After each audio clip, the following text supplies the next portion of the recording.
Welcome once again, fight fans, DAZN MMA with Sean O'Connell and Dan Hardy. Big weekend coming up right here on DAZN. You have a combat sports spectacle. KSI Tommy Fury, Logan Paul, Dillon Danis.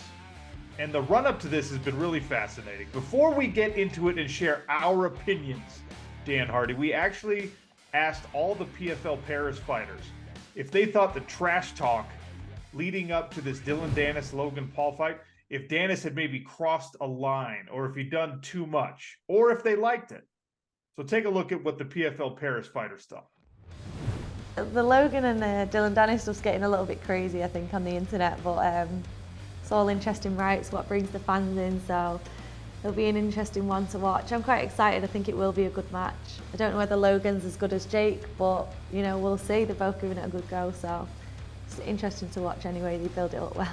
You know, I think there's like ways to hype your fight and ways to talk about your opponent, and you know, obviously you're going to build the fight. Like, look at us here, we're building the fight now, but I think the way Dillon Danis is going about it is just like, you know, you sell out your class for what? Even the way he's talking about that lad's misses, like, I think if he was talking about my misses like that, I'd get his car after the fight, you know what I mean? It wouldn't just stop at the fight.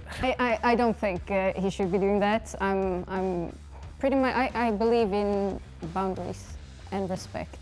I think there's things you shouldn't, you know, take up in trash talk. Trash talk could be fine, but keep it, you know,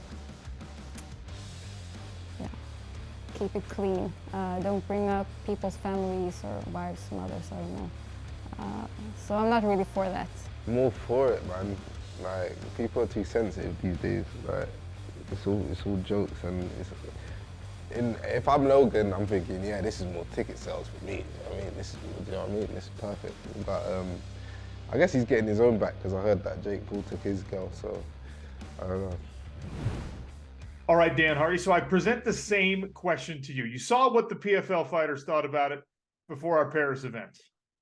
Dillon Danis, for those who are been living under a rock or haven't been paying attention, Dillon Danis decided that the best route to go in needling Logan Paul and to getting under his skin, I suppose, was to attack not necessarily Logan himself, but Logan's fiance, Nina Agdal, who's a well-known model, right? Sports Illustrated swimsuit. I think she was a Victoria's Secret angel at some point. Doesn't matter. Accomplished international supermodel, and now Logan's fiance, and he decided, Dillon Danis did, to highlight her dating and perhaps sexual history as a place where he could maybe get to Logan Paul. What did you think of the tactics? Does this go too far? I mean, it's certainly creative, isn't it? I mean, you know, in today's world with these kind of events going on, I don't really know where the line is anymore. I mean, with someone like Logan Paul, you have to kind of, you know, pull out all the stops to get to him. Like, what are you going to say to him that's going to irritate him? And Dillon Danis is a very creative individual. I mean, it's a step further than I would have ever gone in my trash talking, absolutely. And I'm not a fan of it myself, but it's certainly created a stir, hasn't it? You know, it's drawn a lot of attention to this fight. I mean, you know, the question always is, you know, whether Dillon Danis is actually going to show up. And that's the problem. That's the frustrating thing, is if you always knew he was going to show up for these fights, then I don't mind the trash talk, because he could potentially get what's coming to him. But it's him doing all the build-up and saying it, and then, you know, leaving us lingering whether he's going to actually step into the ring or not. That's what irritates me most about it. I think that for someone like me, this is the most effective form of trash talk, because it genuinely makes me hate Dillon Danis. Like, I just dislike the guy. I've never met him. I cannot stand his whole disposition in life, the fact that he's as famous as he is when he's done absolutely nothing of import in combat sports or presumably anywhere else. Like, I can't stand Dillon Danis, and I guess that's an effective strategy, right? Because I want to tune into whatever fight, and I want to watch him get his ass kicked, right? And this particular method of trash talk for me is definitely a bridge too far, right? You're going after someone who's not even your opponent. It's I guess you could say family member of your opponent, although I suppose legally they're not married yet, right? But it's like the significant other of an opponent, and it targets like this incel fragile masculinity sort of thing. Like, oh, you're gonna care, Logan Paul, that your fiance dated other people before you, or slept with other people before you, or had other significant others, and some of them were famous before you. It's like, dude, a real man doesn't have to care about those things. So why do you think this is such an important thing to highlight, Dillon Danis? And it just makes me hate you. Like, it's absolutely maddening that it works so effectively. And I think to Logan Paul's credit, I think that his approach has been like, look, yeah, I mean, it sucks, but I'm going to beat him up.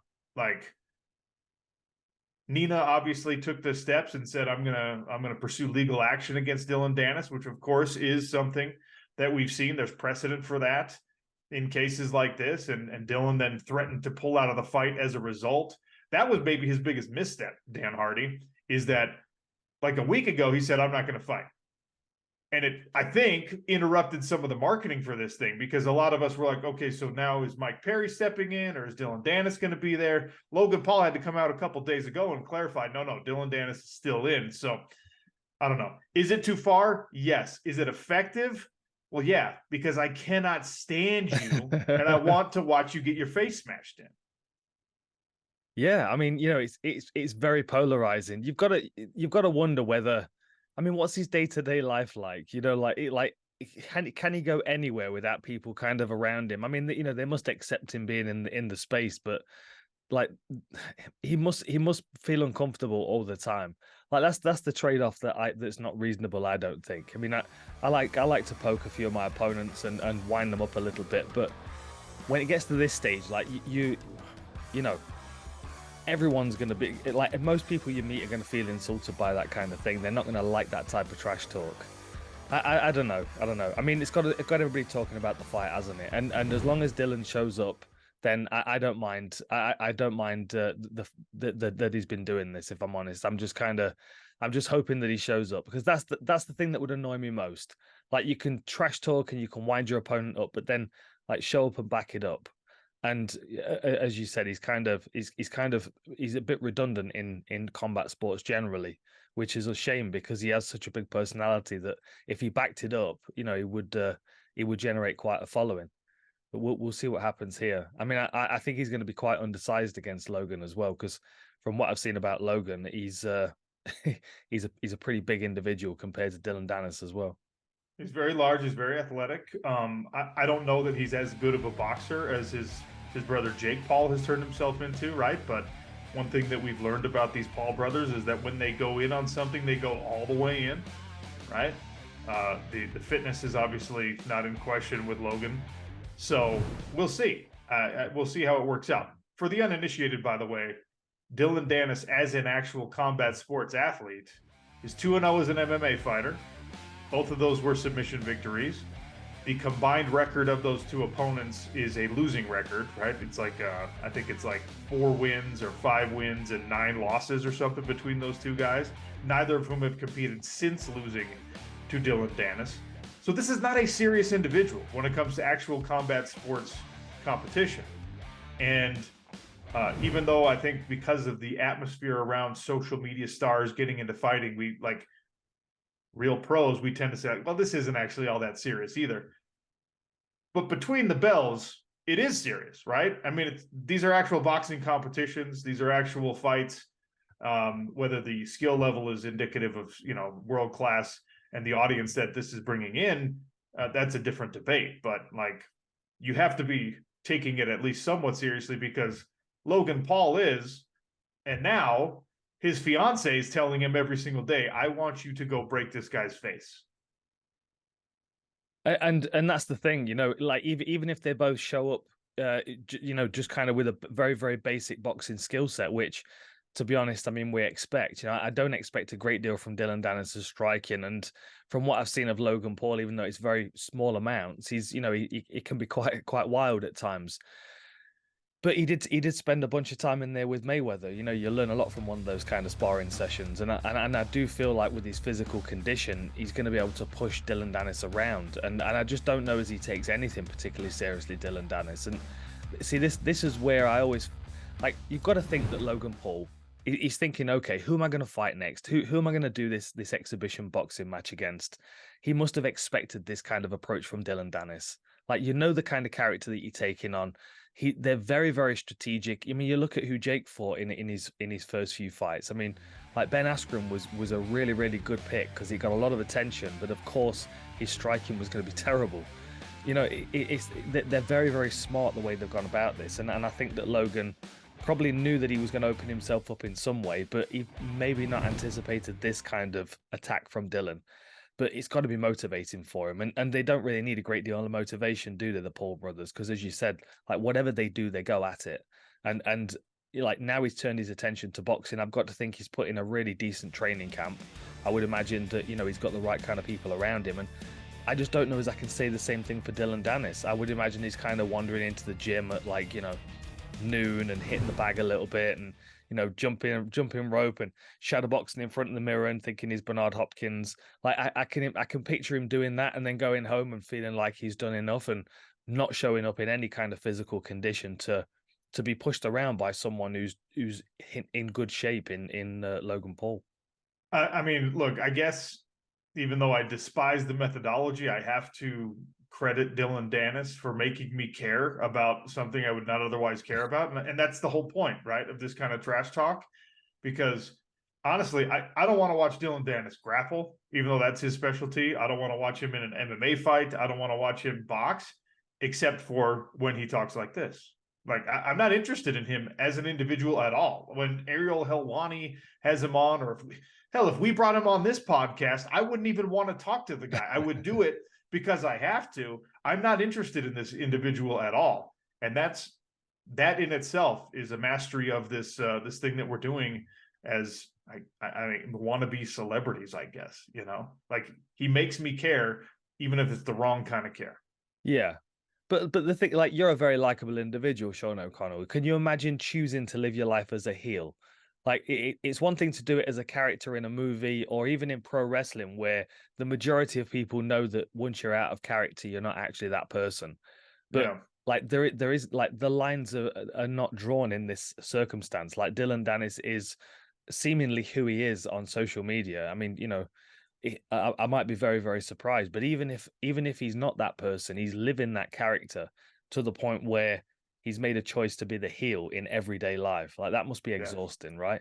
It must be terrible, unless it's just your natural personality and you actually are that unlikable, right? And you just live as a Disney villain every day. So Colby Covington made this decision too, right? Yeah. Chael's son in some ways made that decision also. Tito Ortiz, like, this is not without precedent, right? I think Colby's the most relevant fighter currently who's doing it, but we have evidence. There are videos out there, right, of Colby Covington, particularly with young fans, right? Like, people will catch him being a genuine person and being kind to people and talking about, you know, hey man, just work hard, show up to the gym, be good to people, that kind of thing. Like, giving real quality life advice, particularly to young fans. We've seen some of that. We've seen him break that character. And so you kind of know with Colby Covington, like, okay, you're obnoxious when you're on a microphone, but I think that, you know, maybe underneath all of that, you're probably a decent person. If you're like that with kids, there's something in there that's redeemable, something in there that's good, right? We don't have that with Dillon Danis. I've never seen it. Maybe it's out there. I've never seen it. So maybe he just really is this unlikable human being. Maybe, and you know that he's got to make peace with that, but he seems to be using it for a lot of financial gain at the moment, right? Like, the thing is, like, with in pro wrestling, a villain looks like a villain. Like, you get the costume and the character goes with it. But even with Colby Covington, like okay, so he's playing a character, but like, it still makes him somewhat unlikable. Even making the decision to play that character, even if it is a decision, right? Yeah, like, I don't know. Maybe it's smart. I don't disagree, but it at least makes sense that there's a character thing going on, right? Yeah, it's method acting, so to speak. But I don't know with Dillon Danis, and that, again, like, tip of the cap to Dillon Danis. If he is like just as likable as you are, Dan Hardy, but he has convinced me that I should hate him, then good job. You're an Oscar-worthy actor. every time I've seen you, I want to reach through my screen and punch you in the face. I can't, like, this whole build-up, this whole thing, it just shows like weakness at the core level of like, man, Logan himself is too big a fish for me to try to fry. I'm gonna go after his girlfriend instead. That's like, dude, you are pathetic. But that's just me. There's an underrated aspect to the conversation around all of this that I think we have to get into, because the replacement fighter who's going to go to Manchester and is going to weigh in and is going to be ready to step in and take on Logan Paul is a far more dangerous opponent. I mean, exponentially more dangerous than Dillon Danis. Platinum Mike Perry is the guy who's the backup fighter here. Like, if I'm Logan Paul, I'm behind the scenes. I'm calling Dillon Danis every day and being like, hey, please show up. I really need you to show up. I will give you some of my purse, some of my pay-per-view points if you show up, so I don't have to fight Mike Perry. Because Mike Perry is the opposite of what we're talking about when it comes to the Dillon Danis. Like, you know, somehow he's a celebrity, even though he hasn't actually done anything in combat sports. Mike Perry will fight you in the parking lot, and he'll be really damn good at it. This guy, if he steps in against Logan Paul, it's a completely different fight. Yeah, absolutely. You know, I'm actually more concerned about Mike Perry being brought to Manchester, not sure whether he's going to get a fight or not. That's concerning. Like, if you're going to take Mike Perry somewhere, don't get him excited by saying, oh, there might be a fight there, Mike. Come to this place, we'll weigh you in, there might be a fight. Like, that's terrifying, because if he's sitting ringside watching Logan Paul and Dillon Danis getting on, he might turn into some kind of Royal Rumble and jump in the ring himself and start banging heads together. Yeah, Mike Perry's a wild man. Like, you've got to think back to what he did when he fought MVP, who's a master range player, very good long range striker. Like, Mike Perry just took it to him. He's going to do the same thing to Logan Paul if that's the fight that we end up seeing.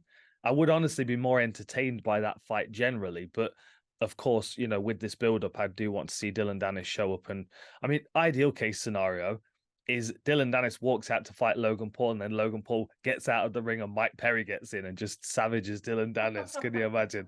Like a little pro wrestling switcheroo in there. That'd be really good. That would be incredible. And this is the kind of event you could do that on, right? Because these are sanctioned professional bouts, but it's also YouTubers and social media stars that are just kind of making the rules for this. So, hey, and I would watch. Absolutely. But something for Logan Paul to consider, right, is that if Mike Perry is the opponent on the night instead of Dillon Danis, you're in for a world of hurt potentially. Like, Dillon Danis is not going to break your orbital. Mike Perry is going to be trying to do that very aggressively for 6 rounds. Yeah. It's a very, very different fight. And, you know, respect for even being open to the suggestion of fighting Mike Perry. He would be a handful for anybody. Also, if, like, Conor McGregor is a huge part of what has kept Dillon Danis in the conversational sphere when it comes to mixed martial arts and combat sports in general. So, operating under the assumption that Conor McGregor is going to show up to support his friend, right? Mike Perry, who faced off with Conor McGregor at that bare knuckle event and had a little crack and, you know, had some fun. Him in the building, not getting the fight that he wanted. Conor McGregor being in the building, presumably on the opposite side of the squared circle in some way. Like, I promise you, you're going to see something. You're going to see a little shoving match. You're going to see a little shouting, a little trash talking, maybe a punch or two thrown. Both of those guys probably getting a little lubed up with the adult beverages. Yeah, something weird is going to happen in Manchester. Yeah, no doubt, no doubt. But I'll be tuned in, Sean O'Connell. I'll be watching. You know I will. And I know you will be as well. You'll be tuned in. KSI Tommy Fury, Dillon Danis, Logan Paul, Manchester Arena, this coming weekend, October 14th. Just, you can't miss it. Even if you want to, you can't.